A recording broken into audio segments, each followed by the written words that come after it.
오늘도 가장 좋은 것과 가장 알맞은 것을 채우시는 하나님의 은혜가 말씀 앞으로 나아온 모든 성도님들 가운데 가득 임하게 되기를 소망합니다. 이제 성령님의 임재와 도우심을 구하며 기도드리겠습니다. 하나님, 이 아침 말씀 앞에 잠잠히 나아갑니다. 제 안에 혼잡한 생각을 잠잠케 하시고 주의 음성을 들을 수 있는 귀와 주의 뜻을 따를 수 있는 마음을 허락하여 주옵소서. 주님, 오늘 하루도 저의 힘만으로는 살아낼 수 없습니다. 작은 선택 하나, 한마디 말, 한 걸음마다 성령님의 도우심이 필요합니다. 이 시간 제 안의 두려움은 주님의 평안으로 바꾸시고 제 안의 무기력은 주님의 생명으로 일으켜 주옵소서. 예수님의 이름으로 기도드립니다. 아멘. 하나님께서 오늘 우리에게 주신 말씀을 읽겠습니다. 먼저 구약 성경 예레미야애가 3장 31절에서 32절까지의 말씀입니다. 야훼께서는 언제까지나 쫓아내지 않으신다. 괴롭게 하시지만 그의 크신 사랑 때문에 다시 불쌍히 여기신다. 이어서 신약 성경 누가복음 1장 63절에서 64절까지의 말씀입니다. 사가랴가 작은 서판을 달라 하고 거기에 그의 이름을 요한이라고 썼다. 이에 모든 사람들이 의아해하였다. 그러나 그 즉시 그의 입과 그의 혀가 풀려 그는 말하고 하나님을 찬양하였다.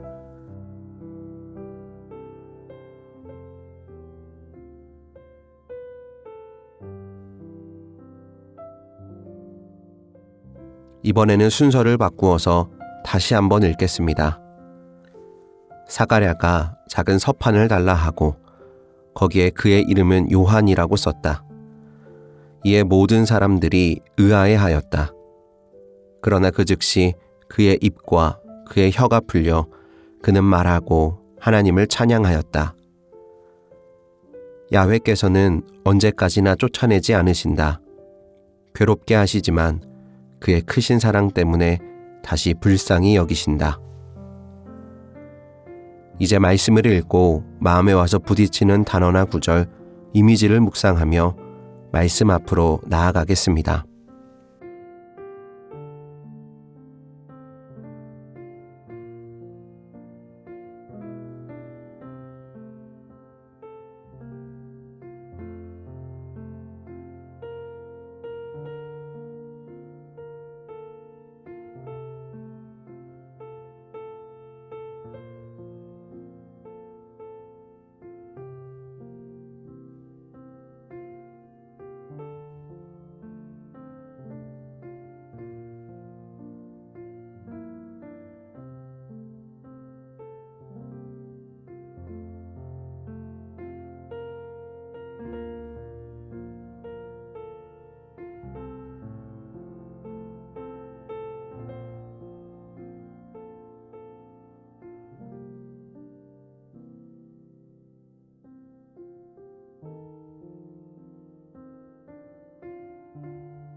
새로운 길, 작가 윤동주.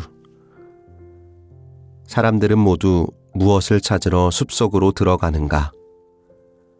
나는 그 숲속에서 무엇을 찾으려는가? 나는 무엇을 잃었는가? 나는 무엇을 찾으려는가? 우리도 종종 이런 물음을 하게 됩니다. 나는 지금 무엇을 찾고 있는 것일까? 살아가다 보면 어느새 우리도 숲속에 들어와 있습니다. 바쁘게 살아오긴 했는데 문득 돌아보면 내가 무엇을 위해 이리 달려왔는지 잘 기억이 나지 않고 그래서 마음 한구석 허전함을 느끼게 되죠. 마치 길을 잃은 듯한 기분. 앞도 잘 보이지 않고 돌아갈 수도 없으며 지금 어디쯤 와 있는 것인지 헷갈리는 그런 순간이 있습니다. 그런 시간을 지나며 드는 생각은 종종 이렇습니다. 하나님이 나를 잊으신 것일까? 혹은 내가 너무 멀리 온 것은 아닐까? 하지만 성경은 그런 우리에게 아주 조용한 위로의 말을 건넵니다. 야훼께서는 언제까지나 쫓아내지 않으신다. 괴롭게 하시지만 그의 크신 사랑 때문에 다시 불쌍히 여기신다. 마치 한 아이가 잘못하여 어머니에게 혼이나 울고 있지만 그러나 그 아이를 붙잡고 있는 어머니의 손은 여전히 따뜻한 것과 같은 것입니다. 하나님은 혼내실 수는 있어도 결코 쫓아내시는 분은 아니십니다. 우리가 힘들어도 또 실망을 안겨드려도 하나님의 사랑은 포기하지 않습니다. 괴로움이 끝이 아니라 다시 불쌍히 여기시는 사랑으로 기다리고 계십니다. 누가복음에서 우리는 한 사람을 만납니다. 사가랴입니다. 그는 하나님의 말씀이 믿어지지 않아서 침묵하게 된 사람입니다. 말문이 닫히고 그 시간 동안 그는 아무것도 말할 수 없었습니다. 어쩌면 그는 하나님께 실망했을 것이고 또 자기 자신에게도 실망했을 것입니다. 그렇게 긴 시간을 조용히 지내던 그가 어느 날 다시 입을 엽니다. 아들의 이름을 요한이라 쓰고 나서 그의 혀가 풀렸습니다. 그리고 그는 다시 말하게 되었을 때 하나님을 찬양했습니다. 이 두 장면에는 공통된 흐름이 있습니다. 바로 하나님은 기다리신다는 것, 그리고 결국 우리가 다시 말할 수 있도록, 다시 찬양할 수 있도록 회복시키신다는 것입니다. 우리도 살아가며 말문이 막힐 때가 있습니다. 도저히 기도조차 나오지 않고 사람들 앞에서도 말할 힘이 없고 그저 조용히 숨고 싶은 그런 시간들이 있습니다. 그 시간은 정말 괴로운 시간입니다. 그러나 하나님은 그 시간조차 우리를 다시 세우기 위한 시간으로 사용하십니다. 예레미야처럼 눈물로 기도하던 자리, 사가랴처럼 침묵 속에 머무르던 자리를 하나님은 끝으로 보지 않으십니다. 오히려 그 자리에서부터 다시 시작하십니다.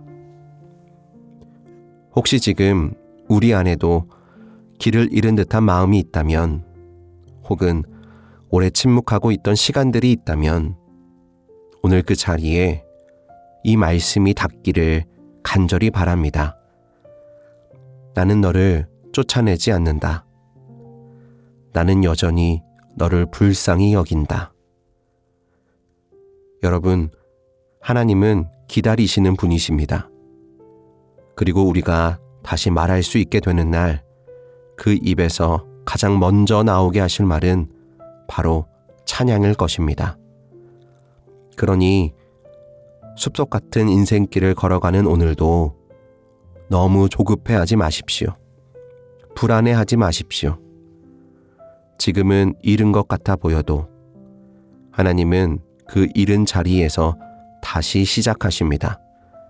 그리고 하나님은 우리가 찾으려 했던 것보다 더 깊은 사랑으로 우리를 맞이해 주실 것입니다. 오늘 하루도 그 사랑을 신뢰하며 살아내는 모든 성도님들 다 되실 수 있기를 간절히 바랍니다. 함께 기도하겠습니다. 하나님, 오늘도 우리를 잊지 않으시고 부르시고 기다려주심에 감사합니다. 삶이 답답하고 막힌 것 같을 때 주님, 우리가 주님의 사랑을 먼저 기억하게 하여 주옵소서. 우리의 실수와 연약함으로 스스로를 몰아세울 때도 여전히 우리를 불쌍히 여기시는 그 사랑 안에 머물게 하여 주옵소서. 입을 닫은 채로 살아가는 시간들도 있습니다. 기도가 나오지 않고 찬양도 멈춘 채 살아가는 시간들이 있습니다. 그러나 주님, 그 침묵의 시간조차 주님의 손 안에 있음을 믿을 수 있게 하여 주옵소서. 그래서 말문이 다시 트일 때 그 입술로 주님을 찬양할 수 있게 하여 주옵소서. 길을 잃은 것 같은 이들에게 다시 길을 보여주시고 잃어버린 것 같은 이들에게 다시 회복의 기쁨을 허락하여 주옵소서. 우리의 영혼이 다시 말하고 다시 찬양하고 다시 살아갈 수 있도록 주님, 오늘도 우리를 만져 주옵소서. 이 모든 기도와 간구 예수님의 이름으로 기도드립니다. 아멘. 계속해서 말씀 가운데 잠잠히 머무르며 다음의 질문들을 통해 주님의 음성에 귀 기울여 보시기 바랍니다. 첫째, 요즘 여러분의 삶에서 잃어버렸다고 느끼는 것은 무엇입니까?